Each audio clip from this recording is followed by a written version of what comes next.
Welcome to Margaret Lewin Quilting. Today I am going to show you how I went about making a rug out of the Dream Big panel. And one of my favorite notions, Annie Soft and Stable. Now, first thing that you can see is I've taken some extra long pins. They're just corsage straight pins. And I'm going through each of the 5 layers of the fabric that I am using for my rug. Now, one of the things that I absolutely positively love about this rug is how fantastic it feels underneath my feet. I love standing on it in front of the kitchen sink because it does feel so good underneath my feet. The other thing that I really like about it is that the rug itself washes and dries faster than my regular cotton rug. I put both of them into the washer and the dryer at the same time, and this rug was done first and the cotton rug was still wet. So I thought that's a nice little bonus along with it. So you can see exactly what I'm doing here. I'm picking a spot on the top panel and I'm following it through all 5 layers. I'll put my pin through straight and then I'm going to cross over it with a secondary pin so that I can make certain that everything that I've done is extremely well lined up. So here I go, crossing over. Now, every once in a while, I am going to pick this fabric up. I'm going to shake it, and what that's going to do is align all of the other fabrics behind it. And that's really important because we want the fabrics aligned so that the design comes through in the end. And I will insert a clip right here that shows you what one of these rugs look like when the pattern is not lined up. So here I go. You can see here, this is a picture of the fabric once it had been sewn. And next, here's a picture of the rug once it's completely done. It's been chenilled and bound. And you can see there's a distinct difference between the two of them. You really can't see the detail of the fabric at all. Next, I'm going to show you on another rug that I had made how I go about making the chalk mark so that I know exactly where to sew. All right, I've got it all pinned together and it is pinned from front to back. It's just like pin basting a quilt. I'm going to pin this piece a little bit farther over just to make sure I'm good. All right, so there's that. The next thing I'm going to do is take a chalk marker and I'm going to take my Creative Grids ruler and I'm going to find my 45-degree mark. I'm going to take my 45-degree mark and just line it up with the edge of the panel, just to give me a nice clean edge. The next thing I'll do is just take my marker, and I'm just going to draw a 45-degree line, which you can see it's a little bit of a mess here, but I know the straight line is my 45-degree line. That's my quilting line. That's where I'm going to start from. So I am going to quilt or stitch, top stitch from here to here. Then I'll use some of the additional tools that I have with my sewing machine to be able to mark it and guide me through the rest of the way. Alrighty, I have stitched my entire rug, all right? But one of the things I did when I was stitching it was I trimmed, before I did, I trimmed the top 4 layers on 3 sides. And the reason why I did that is because when I go to use my Chanel cutter to actually cut this, to trim it so that I can then put my binding on and wash it, I wanted to be able to easily get in here, because what I need to do is, well, let me go back to my Chanel cutter first. This is my Olfa, I believe it's pronounced Olfa, Chanel cutter. And how it works is there is a small, and what they're talking about when they say small is the size of the channels. So you just turn this like that and it will make the selection of the size. And see right here, you can see the width. This is for a small. This one's for a medium. You can see I got some lint in there.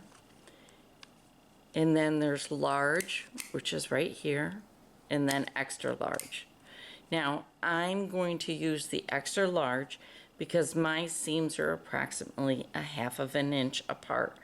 And with the Chanel cutter from Olfa, what happens is a piece of paper comes with it, and it also comes, or at least mine did, with this cute little package.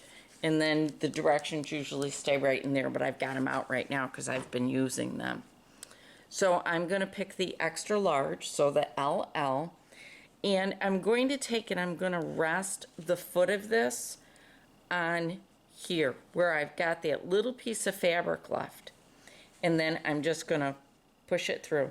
Now, if it gives you any kind of a resistance at all, you're going to want to stop and double check, because it doesn't really give you any resistance whatsoever, which makes it nice. You can see I cut my first one, but see, I want that bottom layer to be there because that adds to the color. If I cut all the way through, my soft and stable would show, and I don't want that to happen.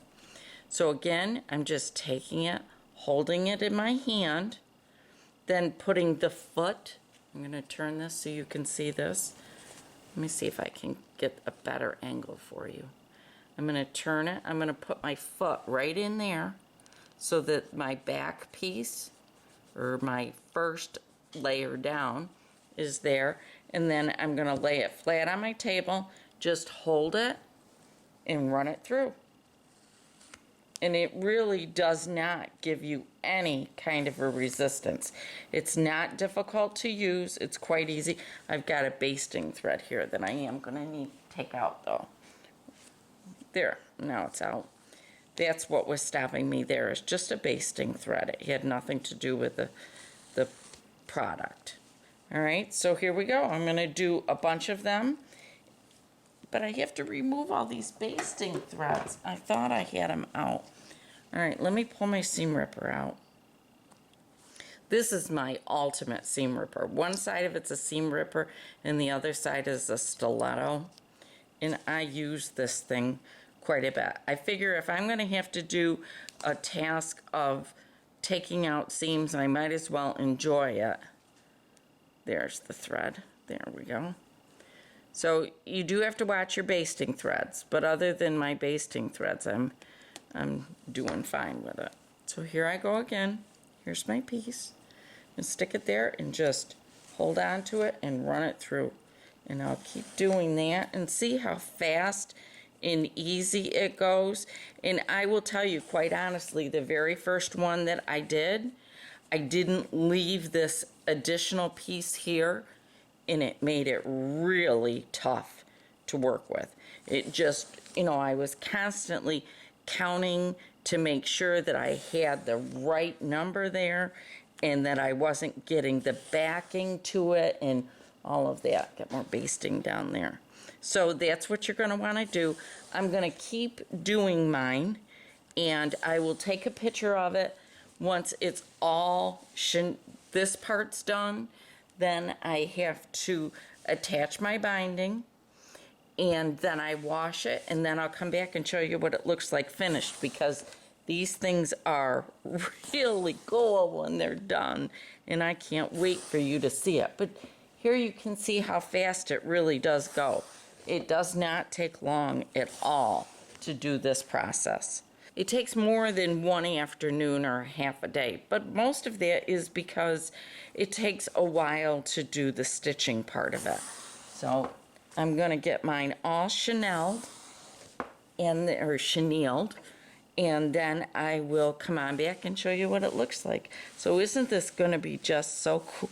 I cannot wait to show you this entire thing, especially the new fabric from Hoffman. It is just gorgeous, and this is a brand new line that is premiering at Fall Market, and I can't wait for it to get into the stores because I think it's absolutely gorgeous. People are going to have a lot of fun playing with these. So I'll be back as soon as I get that done. Before I show you how the first rug turned out, I want to show you or give you a glimpse of some video that I took of the other line that is premiering at Market. I just love this one. I think it is so bright and so pretty. It would look great as a wall hanging. It would look fantastic in a boy's bedroom or a girl's bedroom beside their bed, or like I'm going to use it for, which is a kitchen rug. So I wanted to just give you a glimpse of what it looks like, and I hope you like it as much as I do.